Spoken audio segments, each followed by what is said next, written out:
Hey guys, editing Fran here. So just coming in at the start of this video with the amazing interview that I was able to have with Kristin Stokes from the Lightning Thief musical. Unfortunately, with everyone at home, my internet is terrible, so my camera and all that sort of stuff looks terrible. It's freezing a lot, so I do look weird on occasion, weirder than I normally look. So please keep that in mind. Everything else is perfectly fine except for me in this interview. So be kind to the comments and enjoy.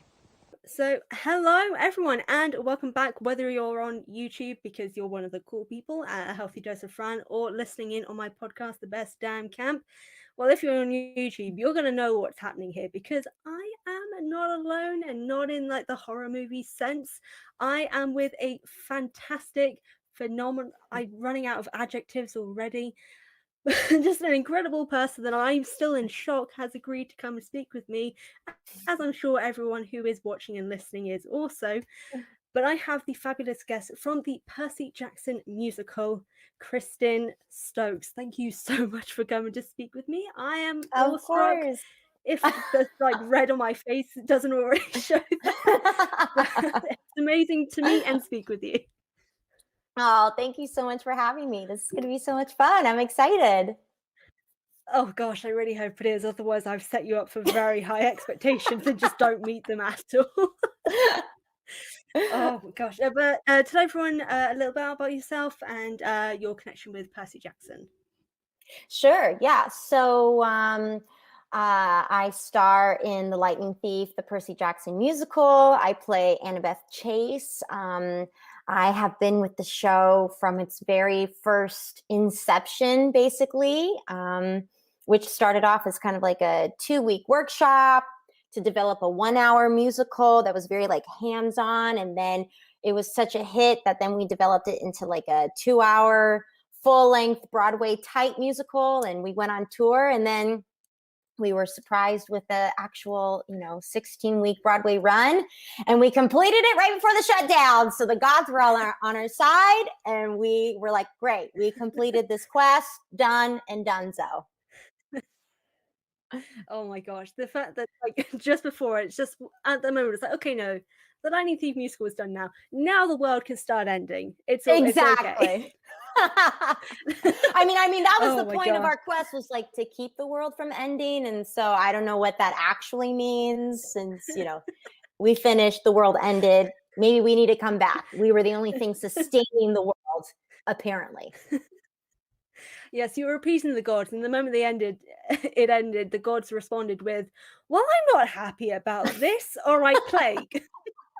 Exactly. They're like, well, now we're bored, so what else can we do? I know. Yeah. Oh my gosh. I can believe it. Especially considering what the Greek gods are like in Percy Jackson. It feels very realistic. Oh, extremely real. Extremely real. Just in terms of the Greek gods and obviously Percy Jackson. So obviously you play Annabeth Chase, who is a daughter of Athena. Just to kind of start with something a little bit fun that is not plague related. For you yourself, who would you say your godly parent would be in real life? I think, oh gosh, I'm always like, there's like a couple I could go with. I obviously feel very kindred to Annabeth and Athena. When I was, growing up and we had to do a report on the Greek gods, I was always like, Athena is the bomb. Like, everybody step back. That's who my godly parent is. But I think if I were, like, this is strictly going off of like the Rick Riordan, like, universe Percy Jackson books. And I know technically like she couldn't be a parent. So I would like join the squad of Artemis and the Hunters. The Huntresses. Yes, that is 100% my vibe, everything she stands for, because she's also got the arts and poetry and like, come on, the moon, and she's like kind of witchy, and she's like, I'm just like gonna be with me and my peeps, and like we're gonna be like defending people, and it's like feminism and cool, and there's nothing better. Oh, so 100%. I completely agree. If you didn't see it on my thing, it's like, Fran, Hunter of Artemis. I didn't notice that when I came on. I was like, I hope you don't think I'm trying to copy you, but we're part of the same huntresses, okay? That's all I gotta say. Yes, sisterhood. Sisterhood, this is what it Exactly. is. Exactly. Oh, but no, I hear you. That's something about Artemis. Artemis is just she's just dope. I think that's the way Yeah. to describe her. Totally dope. Oh, but that's cool to hear what your godly parent would be outside of obviously the whole Annabeth connection as well. But in Yeah. terms of Annabeth, just to kind of go into this next question. So in terms of playing her, like from your mentioning of the Percy Jackson books as well, I'm guessing you either read them before or for the musical itself. Like, had you read them Mhm. before the musical, or? I hadn't. I actually I did when I came to audition, I like didn't even know like what I was auditioning for. It was so brand new. It was so like I Mm. had this like mysterious voicemail on my phone and I was like, how did these people get my number? What? I'm like on the streets of New York City. I'm like, what is this audition? Something with lightning? And I was like, I don't know what this is. And then like I got the script and I was like, it was the Auntie M scene with Medusa but it doesn't say Medusa, it says Auntie M. And I was like, is this like Wizard of Oz? Like, what is this show? And I was like, just trying to pick up what, was happening with the like few scenes that I had.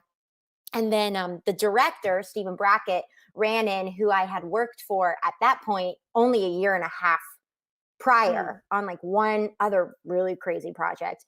And I was like, oh, hey, Stephen. He's like, Stokes, you're here because of me. This girl like belts high and you're the only person I know. And so you're the daughter of Athena. You're very smart, but very sarcastic and, very sure of yourself. I'll see you in there. Bye. And I was like, what the? I was like, okay, let me like look at this. So the short answer is no, I had no idea.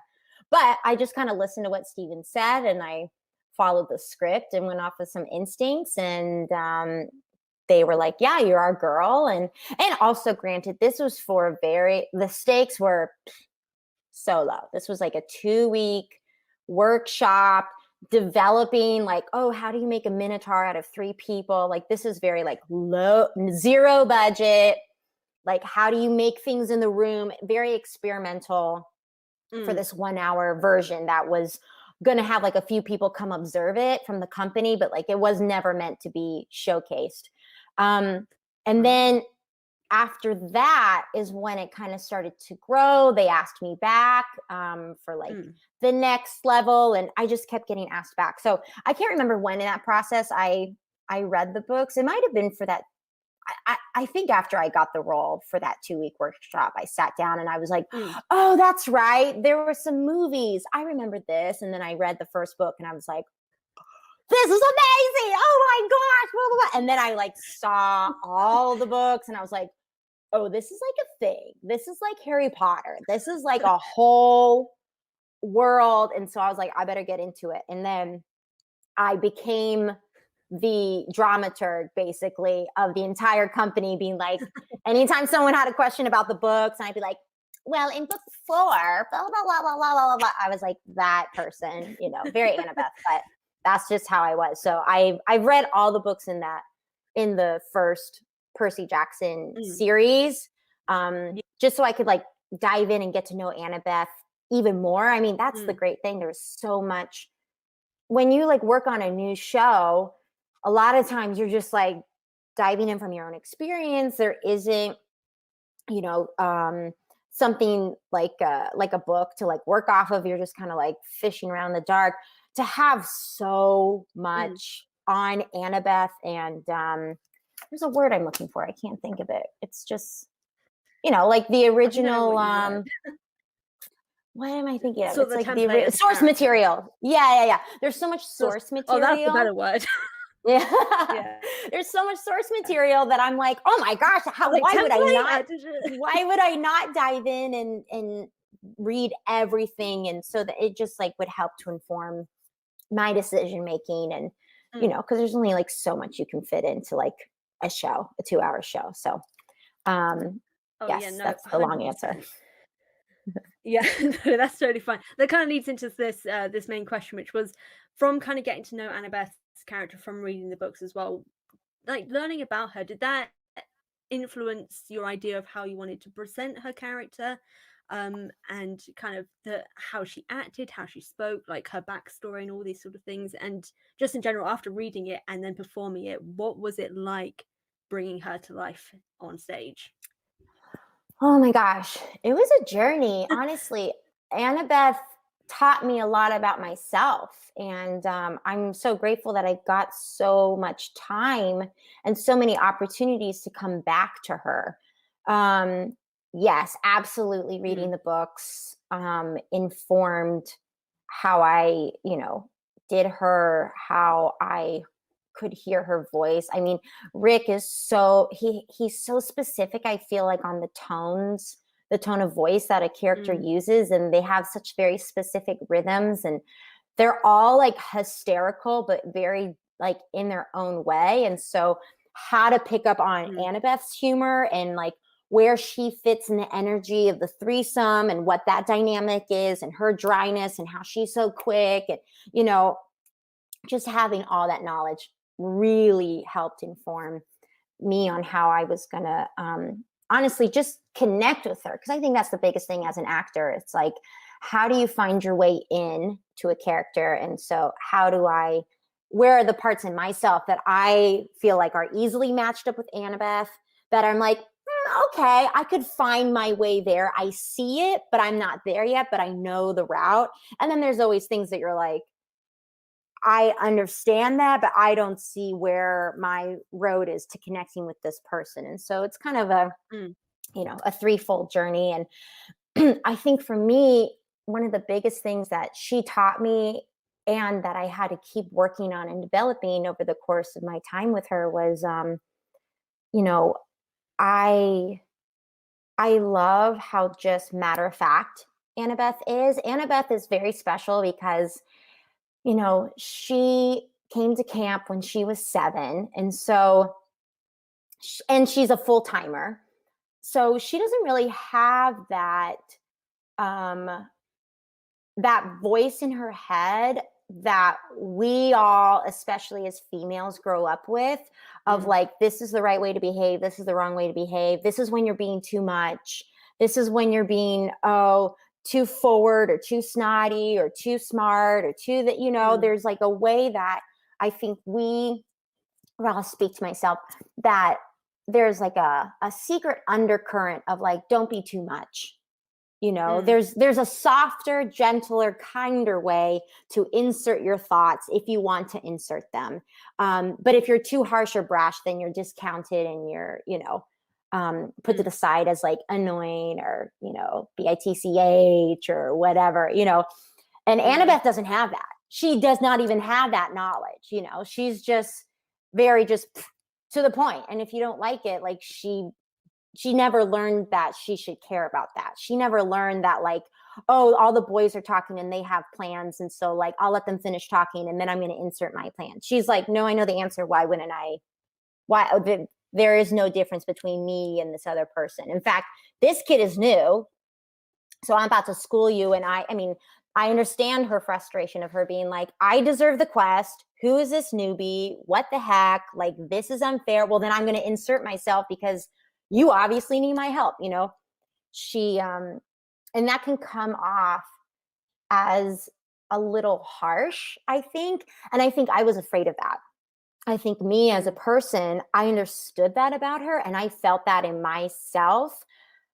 And yet I knowingly worked on softening her edges. I wanted to make her likable and approachable. And I was doing some stuff at the beginning, and it took each time I did the show of like kind of peeling that off of not being afraid that I was afraid people weren't going to like her. And I was afraid people were going to judge her and write her off as just being snotty and overpowerful and all this stuff.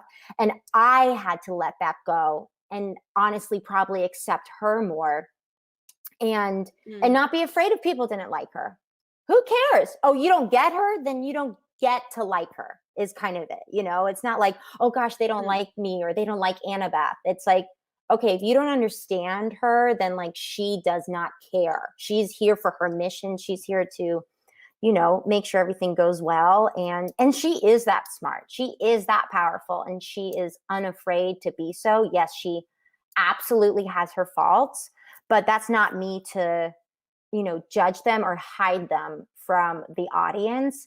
And it took, it took a while for me to fully just lean into her sharp edges. And then after I did, I was like, oh, this is powerful. And it helped transform me as a person, So yeah, I would say that's kind of the biggest thing with Annabeth. She taught me a lot.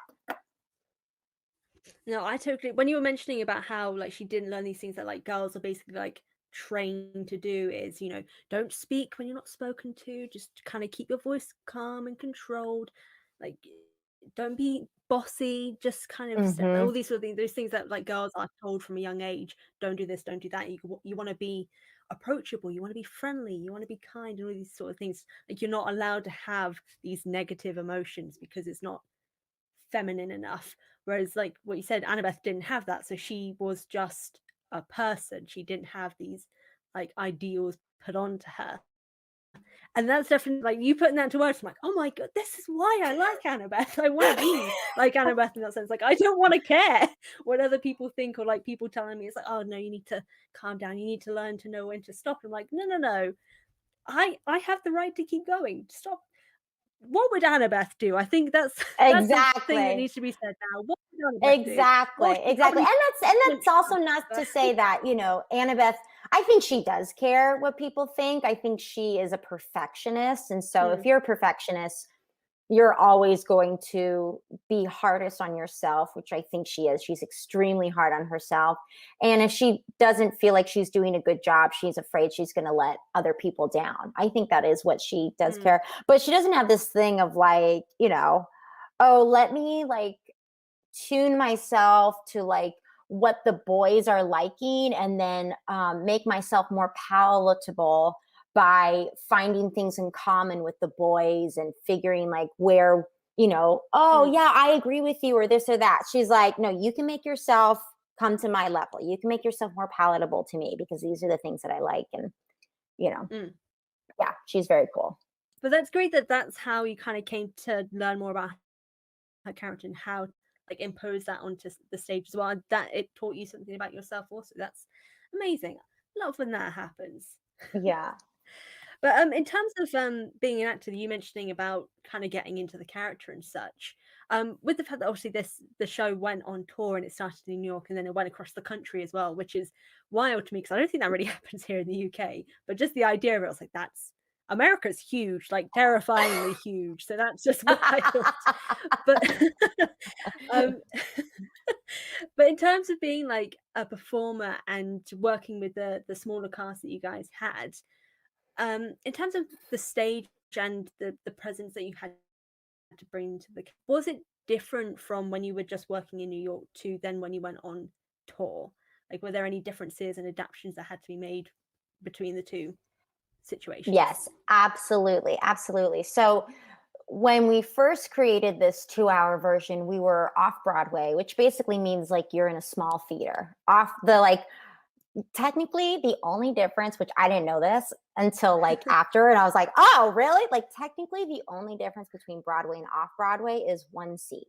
If you're under 500 seats, you're considered off Broadway. If you're over 500 seats, you're considered Broadway. And then, of course, with that, it's like huge theaters. And usually people think of Broadway as like big sets and big budgets and it's showy. And I was, wow, you go all out. The joke always in the rehearsal room was like, well, for the Broadway version, we're going to have a flying Mrs. Dobbs and a whole rig and a blah, blah, blah. That didn't happen. Spoiler alert. But we first created this show for off Broadway. It was a very small theater. I don't know how many people it sat, like maybe under 300, maybe 350, but it felt like 100. Like, it was a very small, super intimate. So we created this show for that space. Then when we went on tour, we were performing in theaters that sat over 2,000 people. So it was a insane jump. It was an insane jump for us. And we had to make it, when we were in our own theater off Broadway, we could like drill into the floor and make cutouts and you can kind of work the space and rework it however you want. When you're on tour, you have to like be able to like pack up everything, unpack it, set it up, You can't really change the architecture of the space too much. And there's so many different size stages and this and capabilities. So you kind of have to like make it universal for the theaters that you're going to be touring in. And also we like had to figure out how do we like crank up this show so it reaches that like 2,000th person in the back of the house, when we're used to just being like how we are right here. We're like, and now I've got the minotaur, like and we were like really had to figure out where that was. And then ironically, Broadway was kind of in the middle. We also had a very unique Broadway story because the theater we moved into, so usually there's like a wait list of moving into Broadway theaters, and you have to be on there for years, and it's this and that. And so our producers were very smart. As soon as the prom closed, because that was the theater we were in, they contacted the theater and they're like, listen, do you have someone coming in? Do you have any openings? And they're like, we do have someone booked they're moving in January, but we have this like dead space that no one really wants to take. It'll only be 16 weeks, but it's free. And so they were like, we'll take it. And we only had like, by the time tour ended, I think we had like a month off, and then we had 2 days of rehearsal in a studio, 2 days of tech rehearsal on stage, and then we did the show. And then it was first preview, and then there was an audience in there. So it was a little insane. I don't recommend that. It was so crazy. We were like, what? We're on Broadway, oh my God.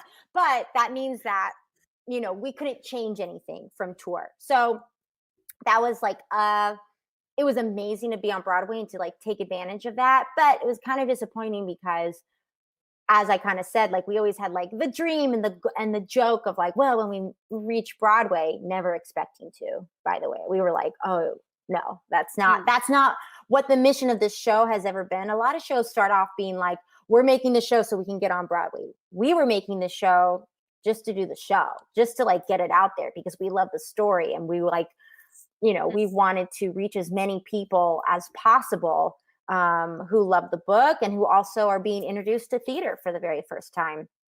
So the fact that we were on Broadway was really cool, but we didn't get to shape the space how we would have if we would have had more time to, make it specifically for that space with like special effects and stuff like that. So but it was still pretty magical and super cool. And of course there were like some changes between like, songs and rewriting and, this and that. But yeah, for the most part, at least from tour to Broadway, that was an exact transfer.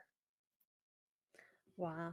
That's just hearing it all, I'm just like, if it sounds exhausting to me, I can't even imagine just having the length of that for actually able to do it. I was just hearing it all, just like the length of time. Like the moment you said 16 weeks for me, I was just like, that's a long time. And then I realized not ready for stage. That's like a short time for stage.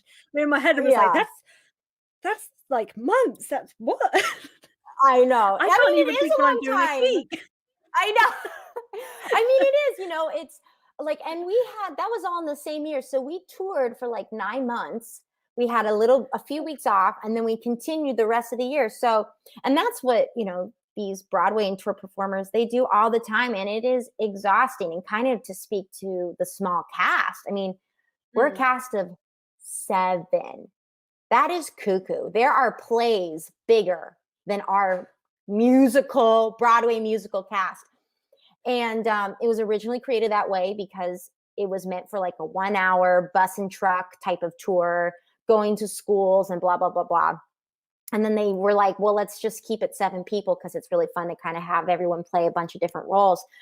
But that just means that the entirety of the show is resting on your shoulders at all points. And especially because we had special effects and stuff like that, as you do, but you know, this is what I always say, our main special effect was the story. The story is so powerful that that's kind of like our main thing. And so when you're like on your 8th show that week, and you know, every person is like, just put it on my back, let me just like carry this through a little longer, because there's no like ensemble to kind of like for you to like rest on, to be like, oh, okay, I like everyone else, you know, it's almost like normally there's like a push and pull of energy. This is when I know I have to like be on, because I'm the only person to say scene, or this is my solo, or this or that. But then when there's like lights and this and stuff happening and an ensemble and stuff, you're like, okay, there's more energy on stage that can kind of support me, that can carry me, that I can like take this moment to like subtly rest while all this stuff is happening. And then I know when I'm back on. With a cast of 7, every person is constantly on. No one is resting. And especially because we're all running around like doing puppets when we're not on stage, or doing quick changes or whatever. There is no rest in this show. I cannot stress how insane the backstage show was. You thought the onstage show was insane. The backstage was crazy. And just, it was exhausting. It was exhausting in the best possible way, because you're like on stage with your best friends and it's hilarious, and you're like, I'm fighting with swords, and you know, it's so fun. And afterwards you're like sweating, you're like, wow, I really am a demigod to get through that, because like, ooh, I just really did that. And then you're like, oh cool, let me do that like 8 more times this week. Cool. So it's a lot. God, well, I commend, just like a little bow, commend the intensity. Maybe it's just because of the pandemic. Just hearing that, I was just like, I'm just like exhausted just thinking about it. Like, I can't imagine. But I know you guys are officially demigods if you were doing that. There aren't even 8 days in a week. For a second, I was just like, wow, you're doing a show every day of the week. And then I've just realized there aren't 8 days in a week. Then we do it twice. And oh my gosh, wow. And we okay, off, so that demigod means status. we do it 2 times for 2 days. So there's two show days basically, and that was always the like, oh boy, marathon. What? Okay, yeah, no, officially demigod status for everyone involved with the musical. Oh my God. But just in terms of just like the experience and all these sort of things, and going on tour and interacting with everyone, obviously the Percy Jackson books themselves were and have the majority sort of middle grade, young adult sort of audience. How has your experience with the fan base been? Have they been nice and welcoming? Hopefully this is to everyone watching and listening. If you guys haven't been nice, we are gonna have words. Kristin is amazing. The cast is amazing. So I'm watching you all. But I'm hoping you guys have had a great experience, and you yourself also have. And just what was that experience like with the fans? It was incredible. I mean, honestly, and I really mean this, it is thanks to the fans that we got kind of where we are. You know, I remember when we were off Broadway, coming out of the stage doors for the first time and having, you know, and this is like, we're so unknown, but it just, you know, it reached all the half-bloods out there, and everyone was like in orange and in homemade Percy Jackson shirts, because we had no merch and blah, blah, blah, you know, and everyone, we would come out the doors and it was like a line of people screaming, and we were like, I had never experienced that before. I mean, I experienced like some form of like stage door and fandom, but not to this extent. It was so cool. Everyone was so supportive. And I think also because the word got out that we were not the movies, no shade, but we weren't. But everyone was so supportive, and it just meant so much to everyone. And it was I just got such positive reinforcement that I was on the right track with Annabeth. And we were on the right track with this show. I mean, we really nailed the tone of the books, I think. And it's just really magical. 100%. It's really magical to just kind of see someone that you've been reading and you're so involved with and you're so invested in and you care so much in these books, and then to see them on stage and then for you to be like, that's it, that's who I've been imagining. I mean, I know that would mean the world to me as a avid book reader, but then to be on the other side of that love and confirmation, it's been absolutely incredible. And it only went up from there. I mean, being on tour was absolutely insane. It was insane, the amount of love. We would get to some theaters and we'd be like, we need barriers and we need someone to stand by the stage door and blah, blah. And they were like, what are you talking about? What's stage door? And we're like, trust. And they were like, okay, you're a tour. You haven't even been on Broadway yet. So calm yourself. And we were like, no, calm yourself. Get ready. Get ready. And I'm telling you, the theaters that would not have the barricades, they were like, wait, oh God. And we were like, we told you, it's absolutely crazy. And just, everyone came. I can't tell you, we got so many Camp Half-Blood necklaces and just like amazing artwork and, so many personal notes and just little gifts and this and that. We actually on tour, we started this tradition and we carried it through Broadway.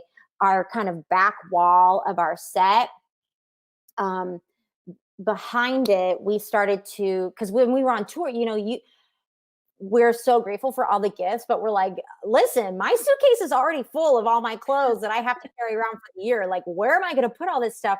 So we made like a whole art wall on the back of our set. So our set actually had all the love and the artwork of all the Half-Bloods and the fans who came to see our show with us everywhere we went. It was always, they've always been our support. You've always been our support. And it literally was supporting us behind that wall of all the love and encouragement that we felt. So it's been very special and continues to be special, Oh, that sounds amazing. I'm so glad that people were amazing as well. And I know everyone, I remember seeing it because obviously here in the UK, I haven't actually been able to see the performance, but I just listened to the soundtrack. I'm like, no, this will do. I can just picture, I can just like, I can deal with this. Like all the Percy Jackson British fans that I knew, everyone was just like, everyone in America, we are so jealous of you right now. Just like sobbing in the background. But it was amazing. And just seeing like the photos from people's Instagrams from the cast and hearing all the stories from the fans as well. It was incredible. And I am still jealous, but I won't talk about it anymore. I've talked about it way too much. I have a Discord server with a bunch of Percy Jackson podcasters, and the amount of times I complain to them all the time. I'm like, they're all American podcasters. So, there's like a huge Discord server with all the Percy Jackson podcasters that I'm friends with, and there's me and one other British person there. Every one of the Americans have seen the musical, and me and my other British friend hate them all. So I'm like, how dare you have? They've had full-blown conversations, and I'm just like, I'm right here, guys. This hurts. Yeah. But I'm so glad they got to see it. Absolutely. And I'm so glad you guys got to go on tour with it as well. It's amazing to see the support and how many people went to see it and loved it. I'm just amazing for you guys. It was so cool. It was, I'm sad for you. And it was so cool. And also we understood how meta it was too. Because, the story is like, you're going on a cross-country quest. And we were like, the whole tour was literally, we were like, oh, this is not tour, this is quest. This is the quest. Like we all were like, took it very seriously. I mean, I think that's why I personally felt like I was excited to document the whole thing, because I was like, this is real life. This is like, we're actually living the books of like Percy and Grover and Annabeth going across country. And, when we would go to a place that was like the same in the book, we'd be like, oh my God, we're here. Or like we were in Nevada and we went to Lake Tahoe and there was this cafe called the Damn Cafe. And we were like, we're at the Damn Cafe! Ah! Like it was, and then like the shenanigans on the tour bus. And then it was just so the books. And I think it also just helped us to like get closer and like live in that mode even more, because that's what they're doing in the books. They're just like, just all the little hiccups and the this and that. It just was, was so fun. Oh my gosh. So what I'm hearing is there needs to be a Heroes of Olympus musical for you guys to come to Europe to do the travel side of Exactly. things. Listen, I've Oh, always been like, they have all these, like movie universes. I'm like, let's do a musical universe. Next, Sea I of would Monsters. pay I'm ready. all Let's the go. money. Just what's that gift? Just shut up and take my money. I will throw it. Just do it. I will self-fundraising. No, guys, go fund me. Let's do this. There we go. We're doing it. Oh my gosh, oh no, I've got hope. UK only. Sea of Monsters. You have to cross the sea to get there. Ha ha. I'm so here for this. It's made me happy. In terms of performancing. Oh, Fran, I love speak English. performancing. Performancing. Okay, it's a word now. Just because you said it's now It a word. is. Perform. Oh, is it? Is it a word? Oh no. Is it No, actually? it's not. Oh, okay. For a second, I was like, oh my god, has my dyslexia actually tricked me into thinking a word isn't actually a word? But no, it's not. Okay, so my dyslexia was just being normal. It's okay. But in terms of being an actor, oh my gosh, Fran, calm down. What advice would you offer to anyone who was wishing to go into the profession, whether it be Broadway or just general acting? Golly. I think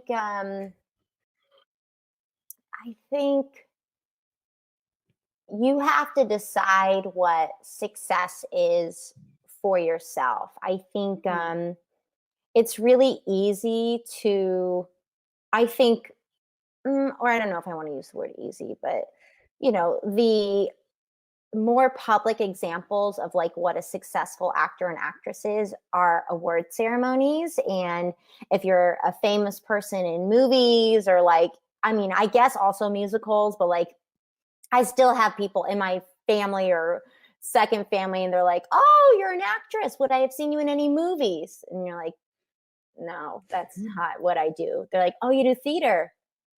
Oh, that's like, even that's like not enough. Yeah. It's like lower, and so there's going to be a general public idea of like what being a successful actor and actress is. And it's really easy to kind of play into that. Or I think even being in the arts, I think sometimes it is seen as like being an actor and actress is the thing that people would go into automatically, as opposed to being like, no, actually, I want to be a producer or I want to be a director. Actually, I'm going to be a costumer or something.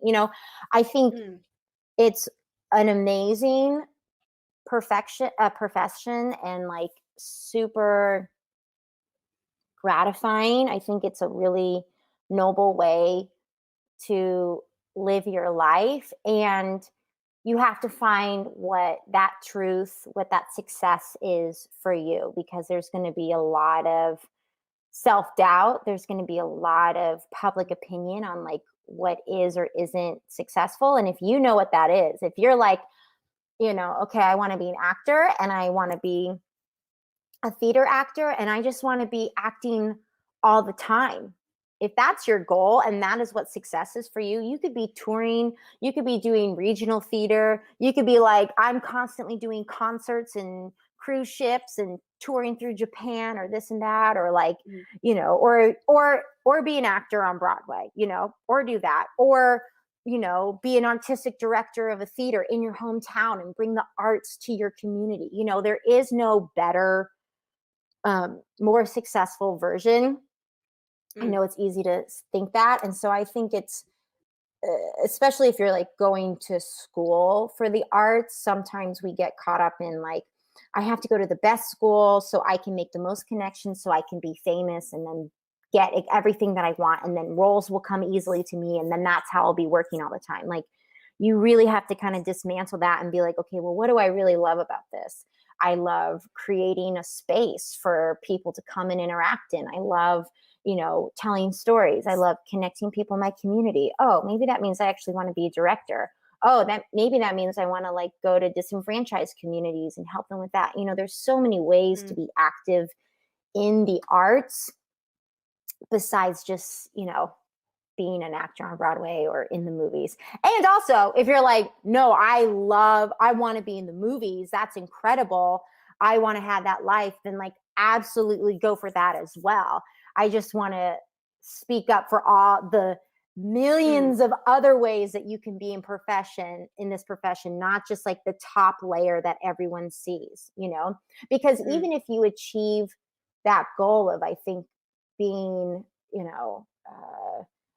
Oscar worthy actor or something, like if that isn't what really like, fulfills you and your heart and your purpose, when you get there, it's not going to feel like you did it. You're going to feel empty still. So it doesn't matter. You have to kind of like figure out what that is for you. And once you do, and then you again get to be like, oh gosh, like here I am, I'm on Broadway and I'm doing this thing or whatever, like awesome. Okay, I did it, but yeah, that's what I have to say. There's like so many ways to do this profession. And there's so many ways to like do this profession and also have a side job that you like have to do. Maybe you're like, yeah, I want to do community theater, but like I also need to have like a stable income. That's important to me and nothing to be ashamed of. You can still be an artist and be like, okay, and I'm also going to use my artistic talents, in the tech world or, at this local bakery or like, I don't know, I'm just kind of fishing, but I hope that makes sense. No, it totally makes sense. Everything you were saying is something that I myself have had to come to terms with and like recognize. As I'm an author, or at least an up and coming author myself, and I've struggled a lot recently with this idea that I've got to set these high expectation goals. I've got to work to it. If I reach that, I failed. And that's something like it's like such a horrible mentality that creative people do have, where like you're convinced if you don't reach this thing, if you don't get to this point and all these sort of things, you've not done your job correctly. And just hearing you mention like there are so many different levels, there are so many different stages within the creative community, like setting that one goal, it's not always the most realistic. Just set small little goals, kind of focus on something that's going to make you happy more than anything else. And when you do achieve something, be excited and be happy about it. And that's something I've had to come to terms with myself. So I completely got everything you're saying. It made me think a little bit of I did a video recently to do with Pixar's Soul, which was basically that whole idea of like Joe in Soul. Yes, His whole thing is all about that history. movie. Love that movie. Yes. Oh my, it's amazing. Oh, it touched me so much. I was like, I am Joe, but I need to be more like 22. And that's kind of something like that's what that film made me think. And I'm like, yes, this is it. I love that. Chris McCarroll texted me when he was watching it. For those of you who don't know, Chris McCarroll plays Percy. And he texted me and he was like, you are Moonwind. If you don't pick me up in a psychedelic pirate ship, when I die, I'm going to be very disappointed. You are Moonwind. And that's the guy who like twirls the sign and like whatever. I was like, I'm so honored right now. It was Graham Norton from England. Amazing. He was he's amazing. Oh, yeah. Oh, love that film. But yeah, everything you just said just makes me also think of like Pixar's Soul, because that's something that's very much into that, as well as Whisper of the Heart, which is a Studio Ghibli movie, is all about that creative mindset. As well. Have you seen that movie? If you haven't, I haven't seen that one, but I love Studio Ghibli. Oh, definitely recommend it. It's very much about sort of that struggling artist sort of element. I think it's on Disney Plus or Netflix. It's on one of them. But just with all of that, to kind of end off with kind of finishing up and all this sort of stuff, how can everyone here who's listening and watching go and find to follow and support you with like any upcoming projects you've got going on that need a boost or anything like that, or people just want to follow you too? Awesome. Yeah. I have a lot of different social platforms, but my most active one is Instagram. So you can follow me at Chitty Blown. I'm sure if you type up Kristin Stokes, you'll also find me, but that was just my handle before all this. And I was like, and I'm sticking to it. And so now everything is Chitty Blown, but that's CHITTY_BALONE. And I do an Instagram live every Saturday with a new kind of Broadway buddy of mine. And we just kind of hang out and talk about, what they've been doing, about Broadway, about just different stuff. So that's super fun. So definitely tune into that.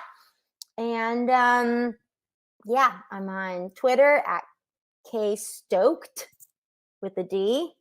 K underscore STOKED. I just got on a TikTok. Who knows what's going to happen on there? We'll see. Also, Chitty Balone. Yeah, so come check me out. I have a website, but all that's on my Instagram, and I always have kind of the latest videos and crazy projects that I'm always coming up with. So, yeah. All right, fabulous. So for everyone watching and listening, I will make sure that all of that is in the description box or episode show notes for podcasting, so you guys can go directly to it by popping down there to go and drop Kristin some support and just show your love for the real life Annabeth. Kristin, thank you so much for coming to speak with me. This has been an absolute blast having you here. I really appreciate it, and this has been so much fun.